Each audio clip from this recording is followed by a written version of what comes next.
Hello मेरी प्यारी सी audience. मैं आपके सामने एक छोटी सी और प्यारी सी कहानी सुनाने जा रही हूँ।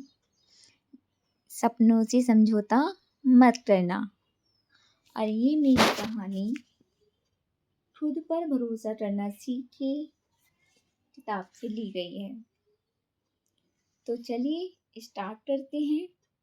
यह कहानी एक मामूली ऑटो ड्राइवर के बेटे अंश की है। अंश रोज सुबह तैयार होकर स्कूल जाता था। स्कूल से छुट्टी के बाद पैसे कमाने के लिए एक अस्तबल में घोड़ों की सफाई करता था और रात में एक ढाबे पर वेटर की तरह काम करता था। एक बार उसके स्कूल में उसकी क्लास टीचर ने सभी बच्चों को मेरा सपना विषय पर निबंध लिखने को कहा। उस रात अंश एक पल भी नहीं सोया। उसने 12 पन्नों का निबंध लिखा जिसमें उसने बताया कि कैसे वह 200 एकड़ में घोड़ों का एक फार्म बनाना चाहता है जिसमें 400 वर्ग फुट का उसका अपना एक घर होगा और 50 घोड़े होंगे। यह निबंध लिखने के लिए उसने बहुत मेहनत की थी।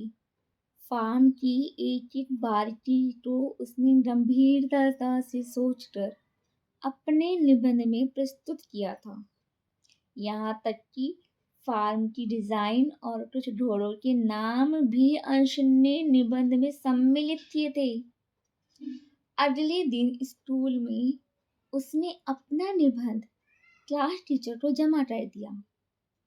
अंश को उम्मीद थी कि उसका निबंध क्लास में सबसे अलग होगा। पर 2 दिन बाद जब पेपर वापस मिले तो अंश ने देखा टीचर ने उसे फेल कर दिया था। अंश की आंखों से आंसू झरने की तरह बहने लगे। वह टीचर के पास फेल होने की वजह पूछने गया। टीचर ने अंश से कहा, तुम एक गरीब परिवार से आए हो। रात की रोटी का ठिकाना नहीं होता। 2-2 नौकरी करने के बाद भी अगले महीने की स्कूल की फीस जमा कर पाओगे या नहीं, यह तो तुम्हें पता नहीं। तुम कैसे घोड़ों के इतने बड़े फार्म के बारे में सोच सकते हो?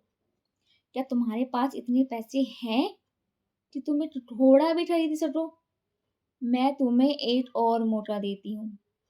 कल फिर से अपना निबंध लिख कर लाना, पर इस बार कुछ ऐसा लिखना जो तुम सच में हासिल कर पाओ। ऐसे सपने नहीं देखने चाहिए जिन्हें हासिल ना कर सके। अंश पूरी तरह से टूट गया था। उस दिन वह किसी काम पर भी ना जा सका।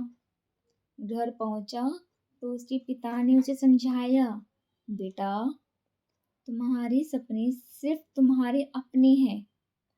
किसी को तुम्हारे सपनों को तय करने का कोई हक नहीं है, लेकिन अपने अंदर मादा होना चाहिए कि अपने सपनों को साकार कर सके।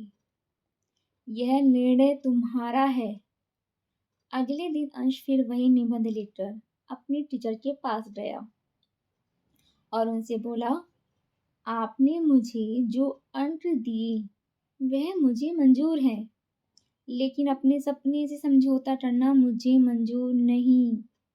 सपने उम्र, जाति, धर्म या अमीरी गरीबी के आधार पर नहीं देखे जाते। वे केवल अपनी काबिलियत पर निर्भर करते हैं। जो अपनी काबिलियत से समझौता कर लेगा वह कभी अपने सपनों को साकार नहीं कर सकेगा। तो हमने इस कहानी से ये सबक सीखा कि हमारे सपनों या हमारी काबिलियत को कोई और तय नहीं कर सकता। तो क्यों कोई और ये तय करे कि हमारी काबिलियत क्या है। मुझे आशा है कि आपको ये कहानी बहुत अच्छी लगी होगी और आपने ज़रूर इससे कुछ सीखा होगा। तो जो भी आपने इससे सीखा है वो आप कमेंट करके बताएं। धन्यवाद। आपका दिन शुभ हो।